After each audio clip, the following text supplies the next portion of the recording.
This program is brought to you by realestate.com.au, Australia's #1 address in property. With more properties for sale than anywhere else, we make it easier.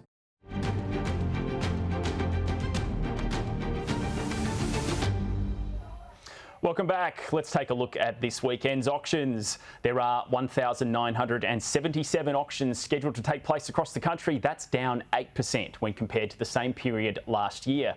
New South Wales will hold 748 auctions, with 626 of them in Sydney. Victoria will host 747 auctions, with 712 of them being in Melbourne. Queensland has 272 auctions scheduled, with 161 of them in regional areas.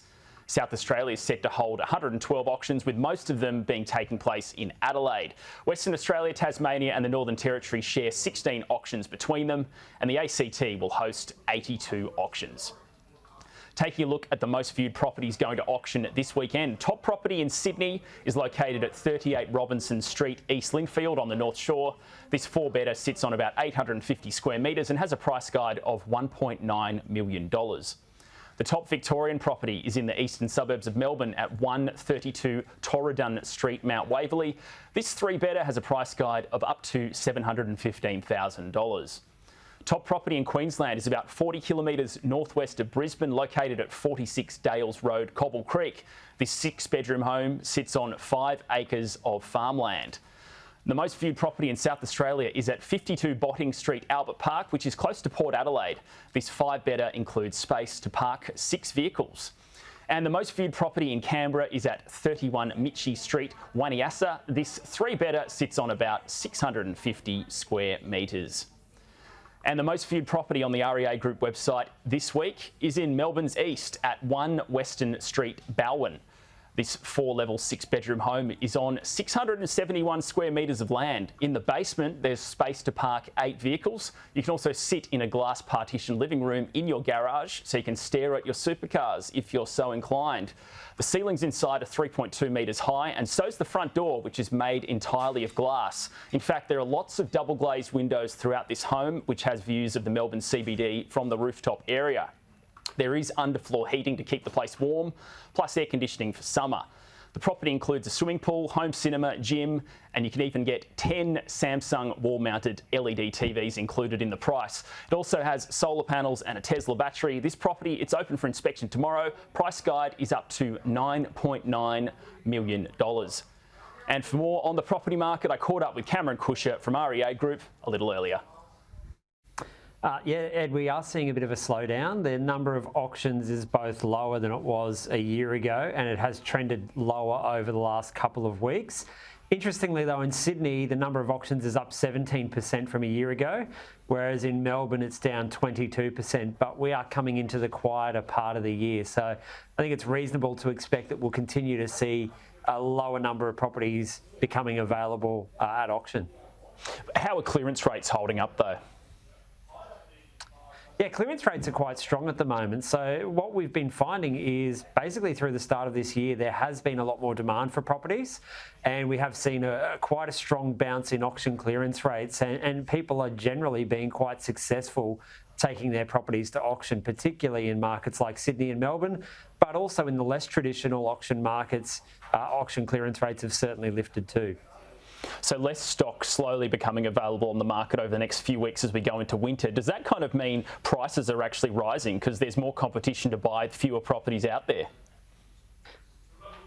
So right through this year, we have been seeing property prices rising, and we had our new data out for May earlier this week, and it showed that nationally property prices were up 0.3%.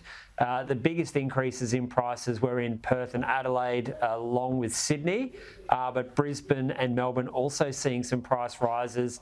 And even some of the regional markets where things have been a little bit softer over the last little while, we're starting to see price growth returning to those markets as well. And it's really a function of the fact that stock levels are extremely low, and there has been a big uptick in buying activity and demand for properties over the first 5 months of this year. So it's really driving that rebound in prices. And just looking at that report, prices growth in Darwin and Hobart seems to kind of been flat basically during the month. What's the difference with those two capital cities as opposed to all the others? Well, in Hobart's circumstances, you've got a lot more stock on the market now than you had a year ago, and that's not really the case in most other capital cities. Darwin, it's a little bit less clear. I mean, it's a small market, so it does tend to be a little bit more volatile month to month. But the general trend has been that we've been seeing a slowdown in growth or even some price falls in Canberra and in Hobart. Darwin pretty flat, and then most other capital cities actually seeing a bit of an uptick in prices. And in Canberra and Hobart, it's all about the fact that there's a lot more stock available for sale relative to a year ago and relative to other capital cities. And buyers, are they starting to get a sense that the Reserve Bank's coming to the end of its cash rate tightening cycle?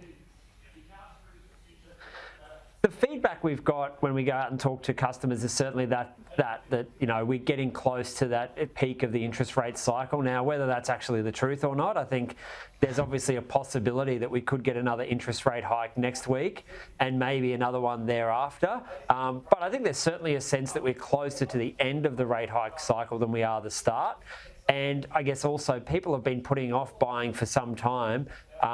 They feel like now's the time to start to move and buy, especially given that property prices did fall through last year. And we know there's a lot of Australians on fixed rate mortgages that are being repriced this year. Rates could potentially go up one or two more times. Do you think the level of mortgage stress in the country is going to increase over the next few months? I think it's reasonable to expect that. I mean, if you look at mortgage arrears, they're pretty much at historic low levels at the moment.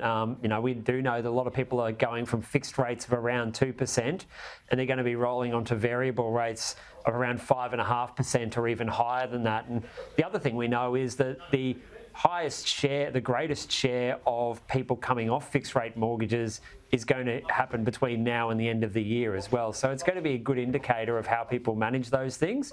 But I think it's reasonable to expect that there will be a slight increase in mortgage arrears and mortgage stress due to that dramatic change in interest rates people are experiencing. Cameron Kusher from RBA Group, thanks so much for your time today.